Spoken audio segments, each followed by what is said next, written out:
On a un très gros sujet, c'est Stéphane Plaza, puisque son avocate est avec nous. C'est la première fois qu'elle parle, l'avocate de Stéphane Plaza, c'est une exclue incroyable. Maître Hélène Plumet est avec nous.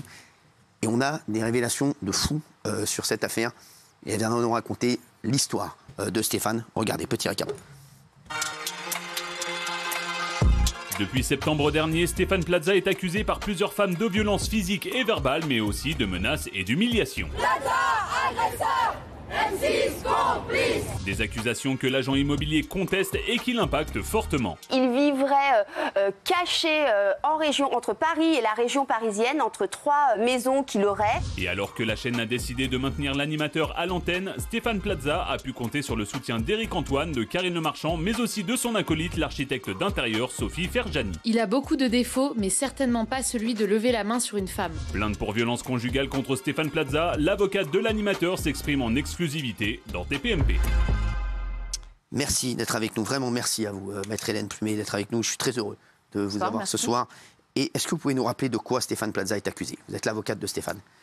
Alors, en fait, si vous permettez, je vais commencer au début. Là, vous commencez par la fin.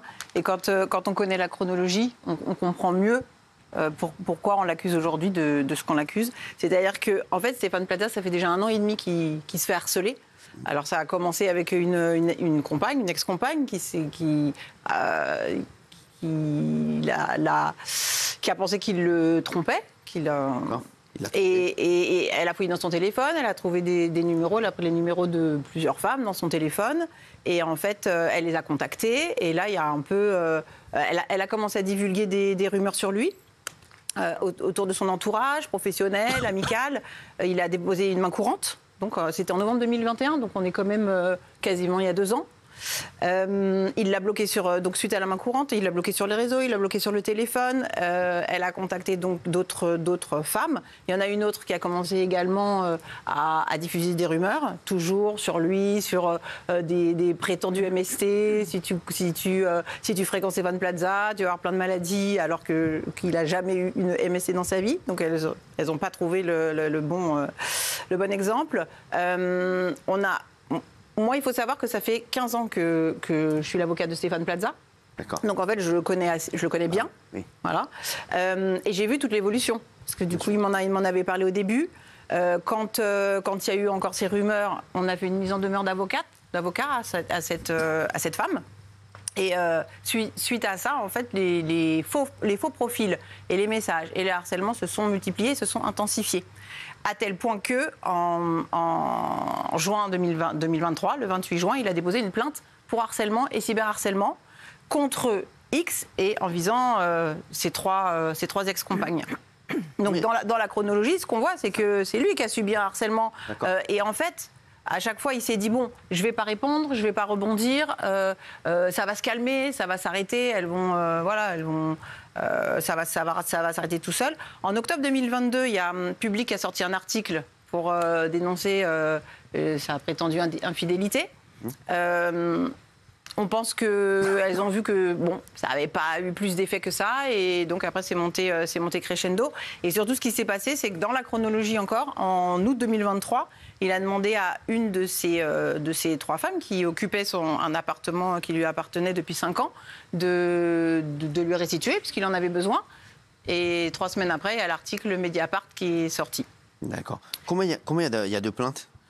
Alors aujourd'hui, donc Stéphane Plaza lui a déposé la plainte pour harcèlement, cyberharcèlement. Il y a une enquête qui a été ouverte, donc ça a été vraiment pris au sérieux. Ensuite, il y a eu Mediapart. Quand l'article de Mediapart est sorti, nous on a dit qu'on avait déposé une plainte, parce que normalement il y a une enquête, donc ça doit rester secret. Surtout qu'il faut trouver les faux profils, il faut voir toutes les personnes qui ont participé. Et à la suite de ça, elles auraient déposé, parce que nous on ne sait pas. Peut-être que Gilles Verdez en sait plus que moi là-dessus, mais en tout cas, nous, on ne sait pas. Elles ont déposé des plaintes.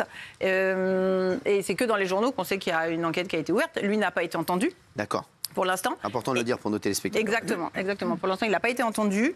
Oui. Et de son côté, il y a des femmes, parce qu'en fait, lui a été harcelé, mais beaucoup de personnes de son entourage, dès que des femmes proches, ou parfois une femme, il suffisait qu'il la rencontre une fois. Il y a une femme qui est venue à une représentation au théâtre, qui était la compagne d'une connaissance à lui. Il a fait une photo, un selfie qu'il a posté, et elle a reçu des dizaines de messages en disant « T'es avec lui, et là, est-ce qu'il t'a promis ça ? Est-ce que tu vas là ?» Elle n'a pas compris trop ce qui se passait. Et donc là, aujourd'hui, il y a 3 plaintes en plus de la sienne pour harcèlement et cyberharcèlement. Et c'est quand même des faits qui sont graves. Parce qu'il y en a une notamment qui explique que quand elle a commencé à bloquer les personnes qui la contactaient, alors après c'est des faux profils qui arrivent en fait à chaque fois qu'elle bloquait, il y a de plus en plus de faux profils, de plus en plus de messages. Et ils ont appelé sur son lieu de travail, ils ont menacé d'appeler son employeur. Il y en a une autre, elle a reçu plus de 150 messages avec 14 faux profils. Il y en a encore une autre, ils ont pris une photo qui était sur son compte Instagram et ils l'ont utilisée en photo de profil.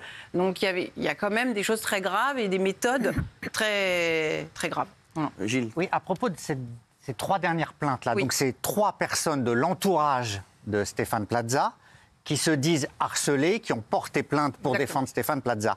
Est-ce que ça vient pas... Attendez, je vous coupe, c'est pas pour défendre Stéphane Plaza. Elles ont déposé plainte parce qu'effectivement, pour elles, parce que elles l'ont très mal vécu. Il y en a une qui est sous antidépresseur, l'autre qui a failli perdre son travail, enfin une autre qui osait plus sortir de chez elle. Parce qu'en fait, quand on lit les messages, on voit qu'il y avait vraiment une traque. C'est-à-dire qu'à un moment donné, il y avait des photos prises en bas de chez lui, il y avait des photos, chaque photo, chaque personne, chaque post était tagué, était partagé. Est-ce que tu es là ? Est-ce que tu sais qui il va inviter ce soir ? Est-ce que tu sais qui il va avoir ? En fait, on sentait qu'il y avait vraiment une traque. Et c'est ça d'ailleurs qui lui a fait de plus en plus peur parce qu'il me disait, je ne sais pas où ça va s'arrêter. Je ne sais plus comment faire pour que ça s'arrête. Il y a des noms qui circulent. Vous avez vu les noms, hein. Il y a des noms qui circulent sur ces 3 plaintes. Gilles, on le sait. Est-ce que vous pouvez me confirmer les noms qui circulent ou pas? On parle d'Amandine Bourgeois, Paola Ribeiro et Sandra Hir. Alors, ce que je peux dire, c'est que quand on lit l'article de Mediapart, il y a effectivement des points communs avec ces 3 personnes. Des points communs... Parce que c'est les noms qui sortent. Hein. Voilà, ces 3 jeunes femmes qui... Ces jeunes femmes, c'est des ex de Stéphane? Sont des ex? Ah, ça, je ne sais pas. Oui. Juste une petite précision, maître, parce que je n'ai pas très bien compris. Vous avez dit que votre client avait donc déposé 2 plaintes pour harcèlement, c'est ça? Non, il a déposé une plainte pour harcèlement et cyberharcèlement. D'accord. Oui. Et d'après mes informations, mais vous allez peut-être me préciser, les plaignantes n'ont rien reçu à ce jour. Alors, elles n'ont rien reçu à ce jour parce qu'en fait, cette plainte, elle nécessite un travail en fait d'enquête. Elle est bloquée chez le procureur. Alors non, elle n'est pas bloquée. Non, alors elle est où cette... Ah non, cette plainte, elle est. Pourquoi elles n'en ont pas eu vent de cette plainte? Parce qu'elle est en cours et parce que comme il y a des dizaines de faux profils. En fait, il y a tout un travail d'analyse de l'OPJ pour reconstituer et surtout, ça passe par Instagram. À qui on demande justement de retrouver les personnes qui sont derrière les faux profils.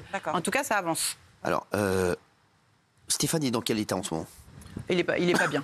Pas bien? Il est pas bien. Ça commence à aller mieux, mais le mot qu'il a employé quand l'article est sorti et qui représente vraiment ce qu'il ressentait, il a dit « je suis anéanti ». Ouais. Je suis anéanti parce que, en fait... Il a essayé de leur parler, de les appeler, du tout? Ah non. Pas du tout. Ah non, pas du tout. Non, pas du tout, parce que là, quand ça s'est sorti, il s'est dit, mais... il le dit encore, il est encore sous le choc, en fait. Il comprend pas encore comment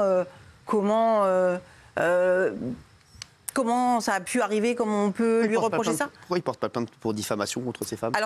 Alors on a déposé plainte pour diffamation contre Mediapart. D'accord, très bien, d'accord. On a déposé plainte pour diffamation et injure contre Voici. Parce qu'évidemment, c'est un petit peu comme ce que vous disiez tout à l'heure sur le plateau en ce qui vous concerne. Oui. C'est-à-dire qu'on prend un petit fait, on l'extrapole, et puis après, on essaye... Après, moi, ils ont dit que je mangeais des hamburgers sur mon yacht. C'est pas vrai, c'était pas un hamburger, je mange cachère. Voilà.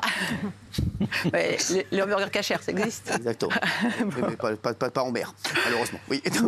Mais en fait, voilà, c'est ça. C'est qu'après, de chaque fait, on a extrapolé et que c'est comme s'il fallait trouver. Alors, tout à coup, Stéphane Plaza, addict au sexe, alcool, substances illicites. Voilà, tout y est passé, en fait. D'accord, ouais. Les plaignantes ont transmis des messages à Mediapart. Ces messages ont bien été envoyés par Stéphane ou bien ça aussi c'est du bullshit? Alors ces messages ont été un petit peu, on va dire un petit peu trafiqués. C'est-à-dire que quand on regarde bien, il y a l'épisode de la main avec effectivement la fracture. Ouais. C'est une chose qui s'est passée, mais c'est un accident. En fait, c'est vraiment, bon, on sait tous que Stéphane est dipraxique, donc il ne sent pas toujours sa force, il est maladroit, il est premier à se blesser, on le voit même sur les tournages. Et en fait, c'était lors d'une dispute, effectivement, avec cette compagne. Il a voulu sortir, il a attrapé la main pour passer, et en fait, il n'a pas senti. Et en fait, on voit qu'il s'excuse. La seule chose, c'est que la façon dont c'est fait dans l'article, c'est que on vous montre les doigts avec des messages, mais en fait, si vous regardez bien, et vous pouvez le voir en relisant l'article et en regardant les photos, c'est qu'on vous dit que ça s'est passé le 25 avril 2022, et en fait, après, les messages datent du 1er janvier 2023. Et en fait, quand on a l'explication de le « oh mon Dieu », tout ça, c'est parce que elle lui reparle de cet événement alors qu'ils ne sont plus ensemble. Et lui, il fait « oh mon Dieu » pour dire encore, on revient là-dessus. Alors qu'il s'est excusé, effectivement, c'est un accident. Il s'est excusé et c'est d'ailleurs le seul et unique événement qu'elle peut utiliser. Dernière question, Oui. maître. Récemment, des proches de Stéphane Plaza auraient été harcelés. Par qui? Les proches de Stéphane Plaza ont été harcelés dernièrement? Ah, mais des proches de Stéphane Plaza sont harcelés depuis 1 an et demi. Non. Par qui? Eh ben, alors, par ces femmes-là, et après, comme je vous disais, c'est par l'utilisation de faux profils. D'accord. Donc, Voilà. Aujourd'hui, il continue à travailler, à être à la télé. Oui, il continue à travailler parce qu'il y a eu les enquêtes internes. Alors ça, c'est pareil. On a entendu que M6, avec l'argent qu'il rapporte, donc de toute façon, il n'y aurait pas eu de conséquences. L'enquête interne s'est faite de deux manières. Par l'enquête, parce que quand j'explique une enquête interne qui se fait dans une entreprise, c'est pas la police qui vient ou autre, c'est une enquête qui se fait dans l'entreprise où les salariés ou les personnes qui y travaillent sont entendues. d'M6 n'a rien donné.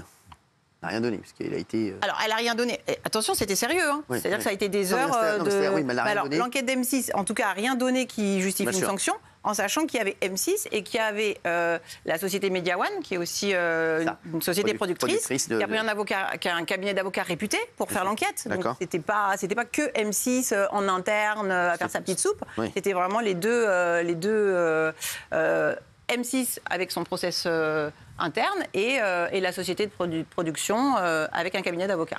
Et dans les deux cas, effectivement, il y avait rien de... Vous êtes confiante? Ah bah complètement.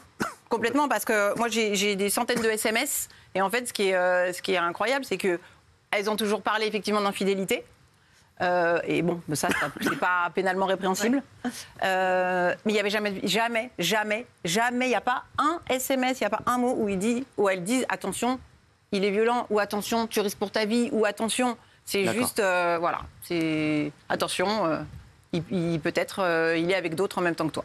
Merci beaucoup d'avoir été avec nous, maître. Je vous en Merci prie. beaucoup. Merci. Merci à tous. Tout de suite, c'est la vérité qui compte sur C8. Merci.